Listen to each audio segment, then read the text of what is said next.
महाभारत आदि पर्व आस्तिक पर्व 26वां अध्याय। इंद्र द्वारा की हुई वर्षा से सर्पों की प्रसन्नता।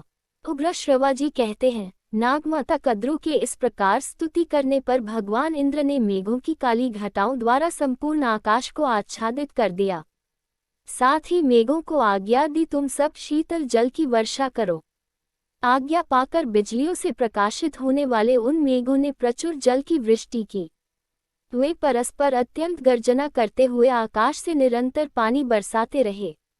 जोर जोर से गर्जने और लगातार असीम जल की वर्षा करने वाले अत्यंत अद्भुत जलधरों ने सारे आकाश को घेर सा लिया था। असंख्य धारारूप लहरों से युक्त वह मानो नृत्य सा कर रहा था। भयंकर गर्जन तर्जन करने वाले वे मेघ बिजली और वायु से प्रकंपित हो उस समय निरंतर मूसलाधार पानी गिरा रहे थे।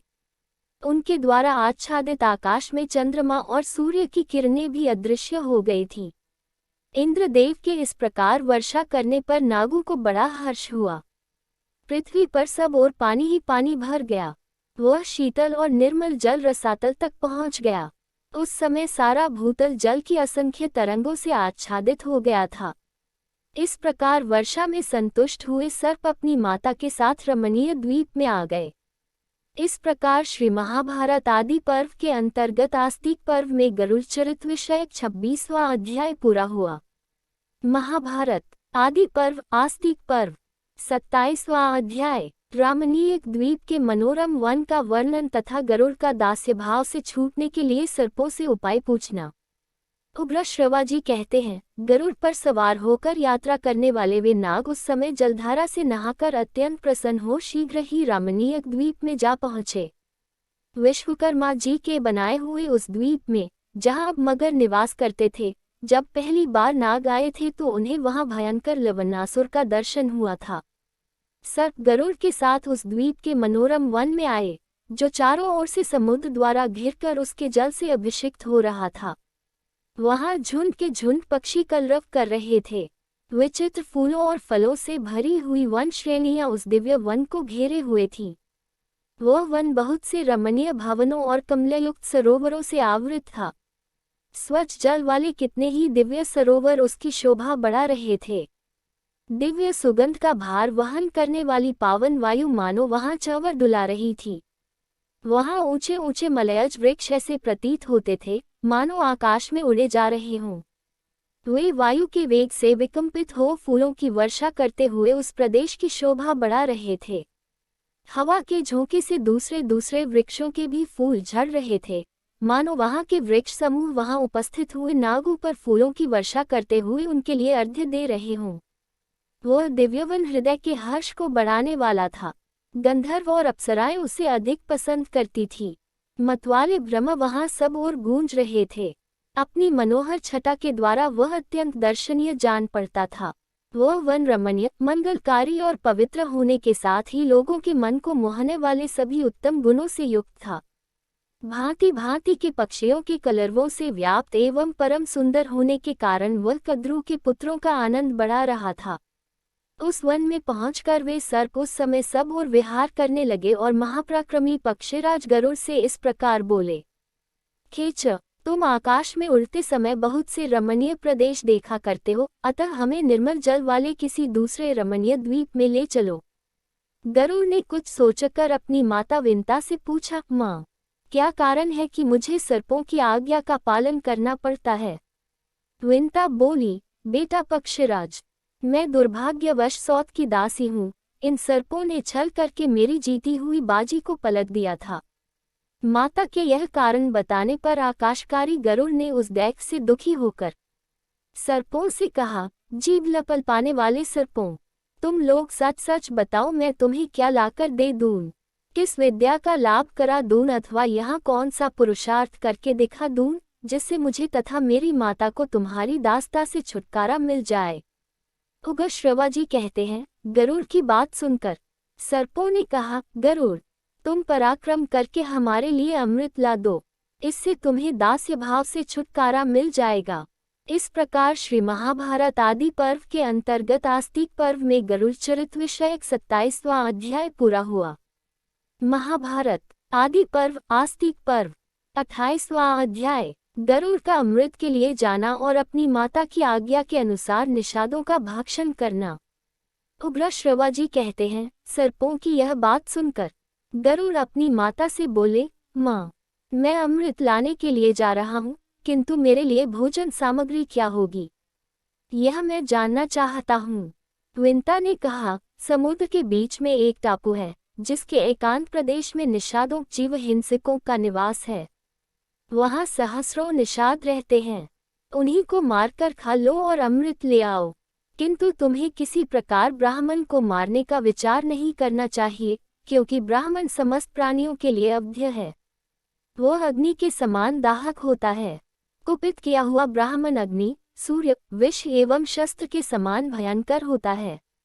ब्राह्मण को समस्त प्राणियों का गुरु कहा गया है। इन्हीं रूपों में सत्पुरुषों के लिए ब्राह्मण आदरणीय माना गया है। तात, तुम्हें क्रोध आ जाए तो भी ब्राह्मण की हत्या से सर्वथा दूर रहना चाहिए। ब्राह्मणों के साथ किसी प्रकार का द्रोह नहीं करना चाहिए। अंग, कठोर व्रत का पालन करने वाला ब्राह्मण क्रोध में आने पर अपराधी को जिस प्रकार जलाकर भस्म कर सकते, इस प्रकार विविध चिन्हों के द्वारा तुम्हें ब्राह्मण को पहचान लेना चाहिए। ब्राह्मण समस्त प्राणियों का अग्रज, सब वर्णों में श्रेष्ठ, पिता और गुरु है। गरुड़ ने पूछा, माँ, ब्राह्मण का रूप कैसा होता है, उसका शील स्वभाव कैसा है, तथा उसमें कौन सा पराक्रम है? वह देखने में अग्नि जैसा जान पड़ता है अथवा सौम्य दिखाई देता है? माँ, जिस प्रकार शुभ लक्षणों द्वारा मैं ब्राह्मण को पहचान सकूं, वह सब उपाय मुझे बताओ। विंता बोली, बेटा, जो तुम्हारे कंठ में पड़ने अंगार की तरह जलने लगे और मानो बंसी का कांटा निगल लिया गया हो, इस प्रकार कष्ट देने लगे, उसे वर्णों में श्रेष्ठ ब्राह्मण समझाना। क्रोध में भरे होने पर भी तुम्हें ब्रह्म हत्या नहीं करनी चाहिए। विंता ने पुत्र के प्रति स्नेह होने के कारण पुनः इस प्रकार कहा, बेटा, जो तुम्हारे पेट में पच न सके, उसे ब्राह्मण जानना। पुत्र के प्रति स्नेह होने के कारण विंता ने पुनः इस प्रकार कहा। वह पुत्र के अनुपम बल को जानती थी तो भी नागुल द्वारा ठगी जाने के कारण बड़े भारी डैक से आतुर हो गई थी। अतः अपने पुत्र को प्रेम पूर्वक आशीर्वाद देने लगी। विंता ने कहा, बेटा, वायु तुम्हारे दोनों पंखों की रक्षा करें, चंद्रमा और सूर्य पृष्ठ भाग का संरक्षण करें। अग्निदेव तुम्हारे सिर की और वसुगण तुम्हारे संपूर्ण शरीर की सब ओर से रक्षा करें। पुत्र, मैं भी तुम्हारे लिए शांति एवं कल्याण साधक कर्म में संलग्न हो यहाँ निरंतर कुशल मानती रहूंगी। वत्स, तुम्हारा मार्ग विघ्न रहित हो, तुम अभीष्ट कार्य की सिद्धि के लिए यात्रा करो।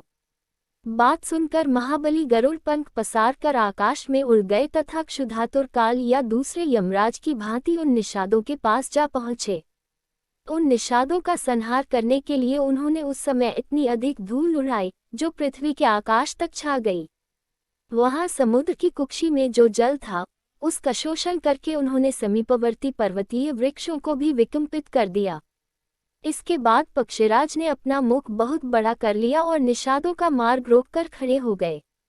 तदनंतर वे निषाद उतावली में पड़कर उसी ओर भागे जिधर सर्पभोजी गरुड़ का मुख था।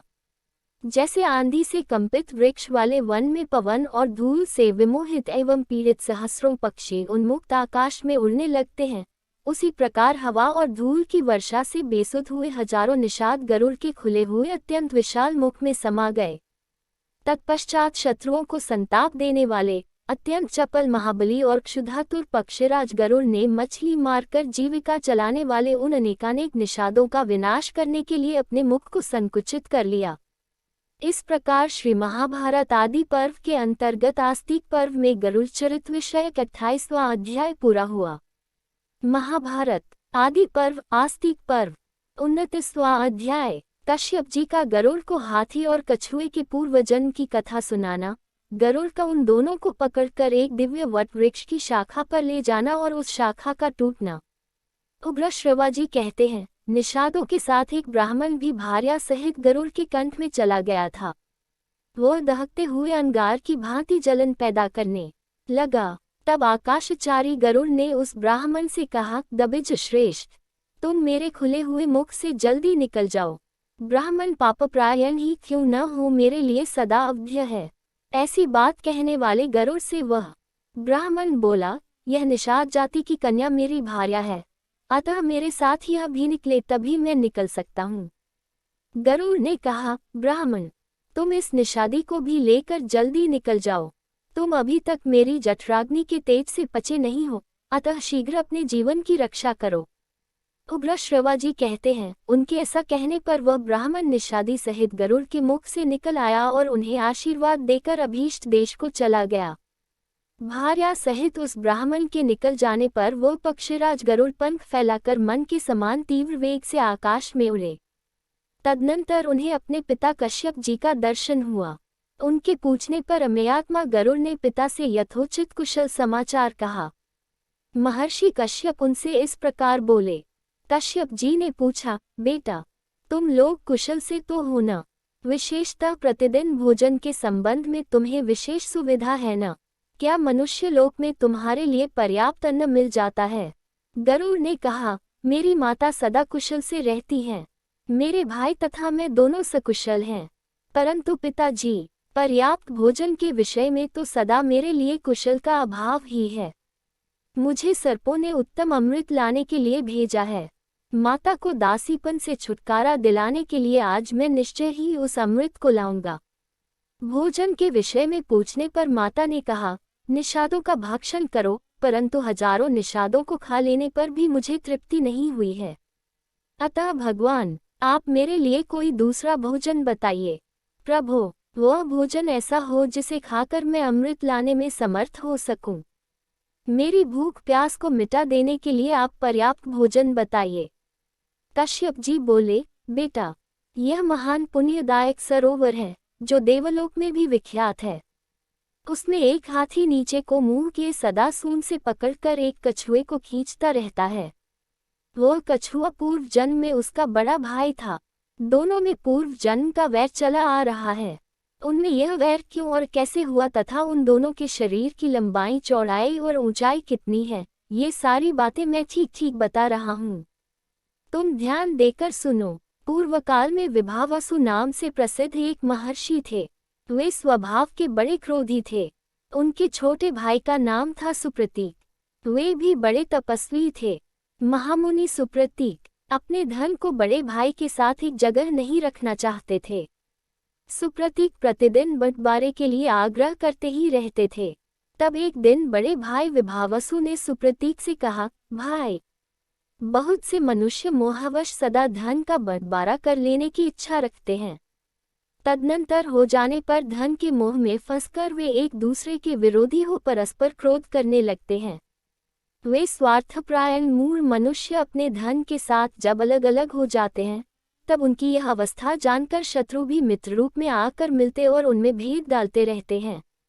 दूसरे लोग, उनमें फूट हो गई है, यह जानकर उनके छिद्र देखा करते हैं एवं छिद्र मिल जाने पर उनमें परस्पर वैर बढ़ाने के लिए स्वयं बीच में आ पड़ते हैं। इसलिए जो लोग अलग अलग होकर आपस में फूट पैदा कर लेते हैं, उनका शीघ्र ही ऐसा विनाश हो जाता है जिसकी कहीं तुलना नहीं है।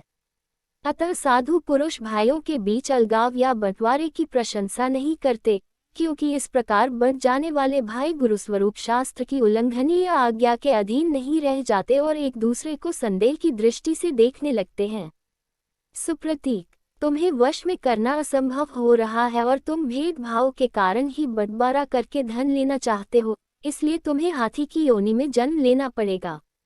इस प्रकार शाप मिलने पर सुप्रतीक और विभावसु से कहा, तुम भी पानी के भीतर विचरने वाले कछुए होगे।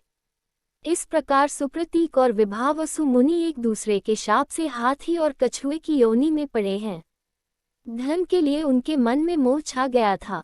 रोष और लोभरूपी दोष के संबंध से उन दोनों को तिर्यक योनि में जाना पड़ा है। वे दोनों विशालकाय जंतु पूर्व जन्म के वैर का अनुसरण करके अपनी विशालता और बल के घमंड में चूर हो एक दूसरे से द्वेष रखते हुए इस सरोवर में रहते हैं।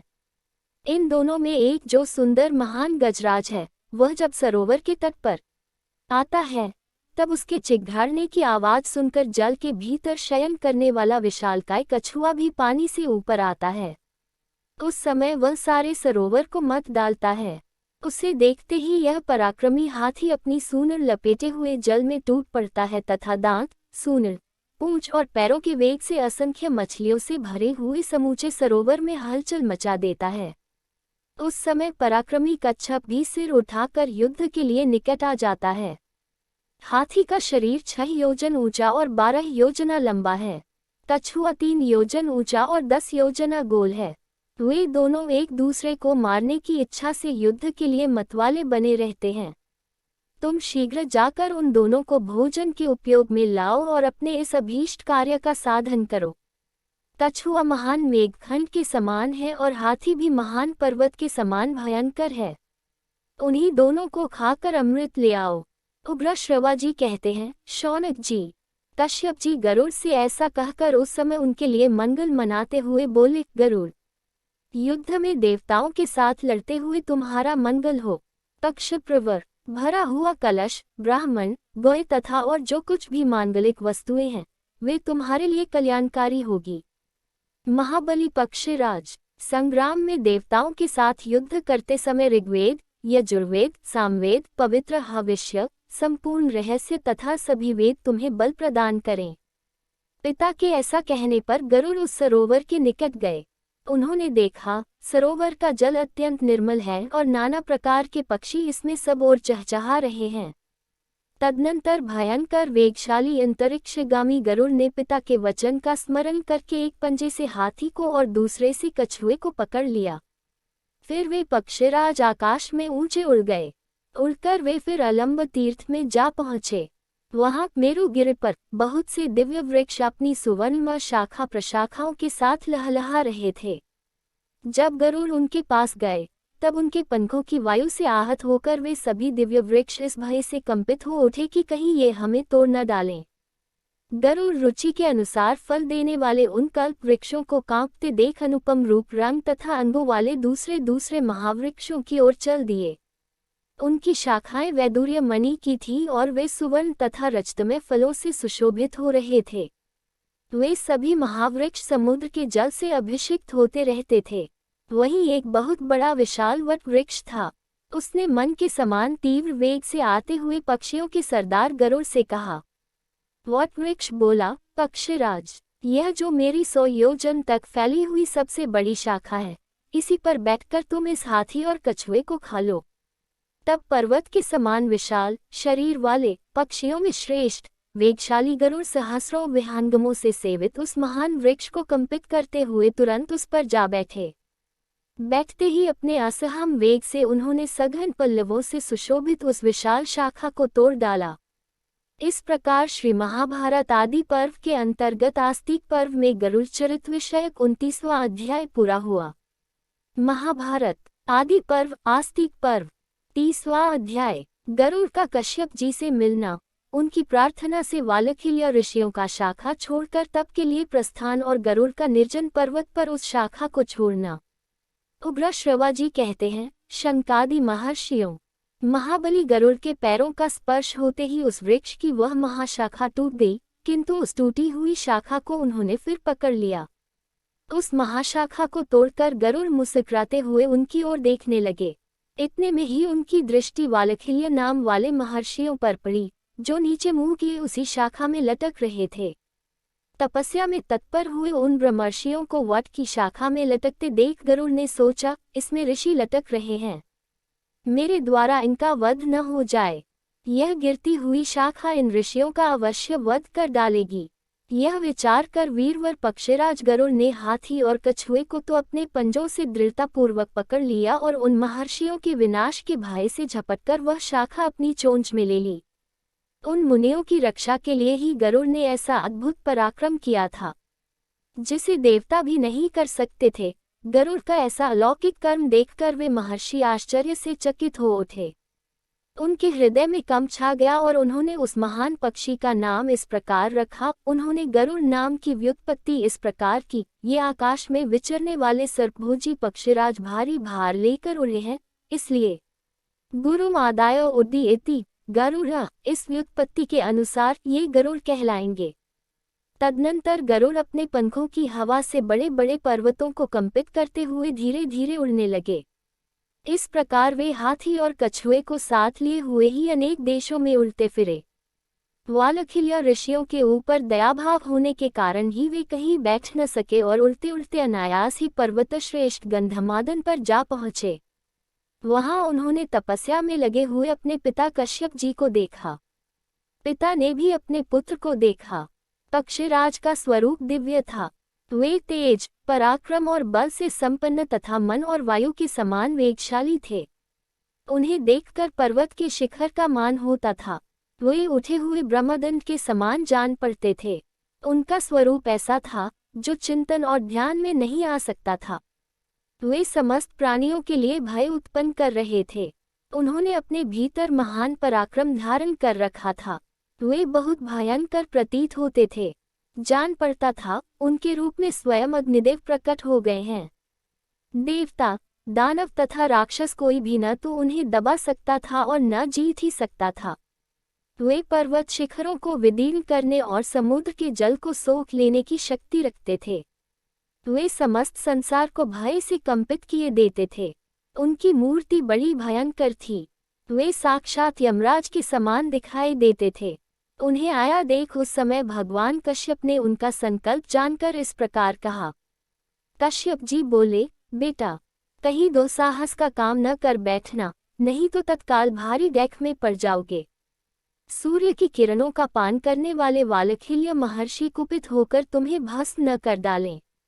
उग्रश्रवा जी कहते हैं, तदनंतर पुत्र के लिए महर्षि कश्यप ने तपस्या से निष्पाप हुए महाभाग वालखिल्य मुनियों को इस प्रकार प्रसन्न किया। कश्यप जी बोले, तपोधनो, गरुड़ का यह उद्योग प्रजा के हित के लिए हो रहा है। ये महान पराक्रम करना चाहते हैं, आप लोग इन्हें आज्ञा दें।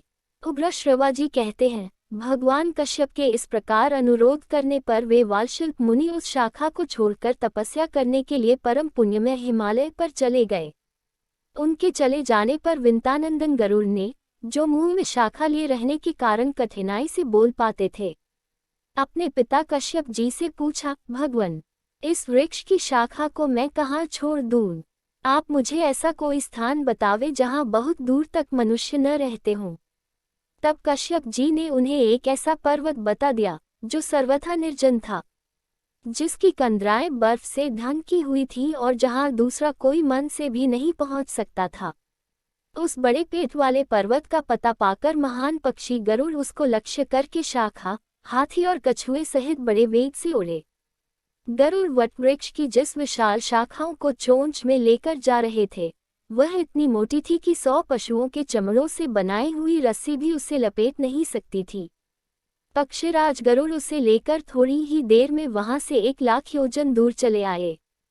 पिता के आदेश से क्षण भर में उस पर्वत पर पहुंचकर उन्होंने वह विशाल शाखा वहीं छोड़ दी। गिरते समय उससे बड़ा भारी शब्द हुआ। वह पर्वतराज उनके पंखों की वायु से आहत होकर कांप उठा। उस पर उगे हुए बहुतेरे वृक्ष गिर पड़े और वह फूलों की वर्षा सी करने लगा।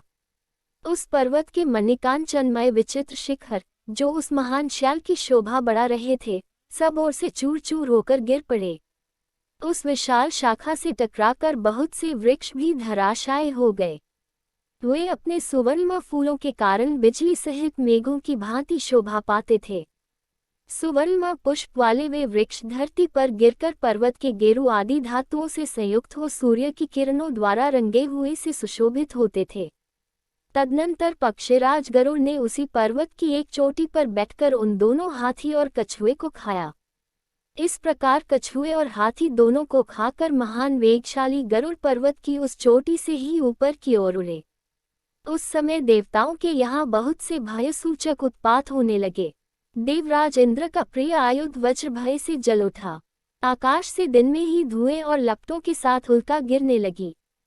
वसु, रुद्र, आदित्य, साध्य, मरुद्रन तथा और जो देवता हैं, उन सब के आयुध परस्पर इस प्रकार उपद्रव करने लगे जैसा पहले कभी देखने में नहीं आया था। देवासुर संग्राम के समय भी ऐसी अनहोनी बात नहीं हुई थी। उस समय वज्र की गड़गड़ाहट के साथ बड़े जोर की आंधी उठने लगी। हजारों उल्काएं गिरने लगीं। आकाश में बादल नहीं थे तो भी बड़ी भारी आवाज में विकट गर्जना होने लगी। देवताओं के भी देवता पर्जन्य रक्त की वर्षा करने लगे। देवताओं के दिव्य पुष्पहार मुरझा गए, उनके तेज नष्ट होने लगे। उत्पातकालिक बहुत से भयंकर मेघ प्रकट हो अधिक मात्रा में रुधिर की वर्षा करने लगे। बहुत सी धूलें उड़कर देवताओं के मुकुटों को मलिन करने लगी। ये भयंकर उत्पात देखकर देवताओं सहित इंद्र भय से व्याकुल हो गए और बृहस्पति जी से इस प्रकार बोले। इंद्र ने बोला, भगवन, सहसा ये भयंकर उत्पात क्यों होने लगे हैं? मैं ऐसा कोई शत्रु नहीं देखता जो युद्ध में हम देवताओं का तिरस्कार कर सके। बृहस्पति जी ने कहा, देवराज इंद्र, तुम्हारे ही अपराध और प्रमाद से तथा महात्मा वाल्मीकि महर्षियों के तप के प्रभाव से कश्यप मुनि और विंता के पुत्र पक्षीराज गरुड़ अमृत का अपहरण करने के लिए आ रहे हैं। वे बड़े बलवान और इच्छानुसार रूप धारण करने में समर्थ हैं। बलवानों में श्रेष्ठ आकाशचारी गरुड़ अमृत हर ले जाने में समर्थ हैं। मैं उनमें सब प्रकार की शक्तियों के होने की संभावना करता हूँ। वे असाध्य कार्य भी सिद्ध कर सकते हैं। उग्रश्रवा जी कहते हैं, बृहस्पति जी की यह बात सुनकर देवराज इंद्र अमृत की रक्षा करने वाले देवताओं से बोले, रक्षकों, महान पराक्रमी और बलवान पक्षी गरुड़ यहाँ से अमृत हर ले जाने को उद्यत हैं। मैं तुम्हें सचेत कर देता हूँ जिससे वे बलपूर्वक इस अमृत को न ले जा सकें। बृहस्पति जी ने कहा है कि उनके बल की कहीं तुलना नहीं है। इंद्र की यह बात सुनकर देवता बड़े आश्चर्य में पड़ गए और यत्नपूर्वक अमृत को चारों ओर से घेर कर खड़े हो गए। प्रतापी इंद्र भी हाथ में वज्र लेकर वहां डट गए। मनस्वी देवता विचित्र सुवर्ण तथा बहुमूल्य वैदुर्य मणिमय कवच धारण करने लगे।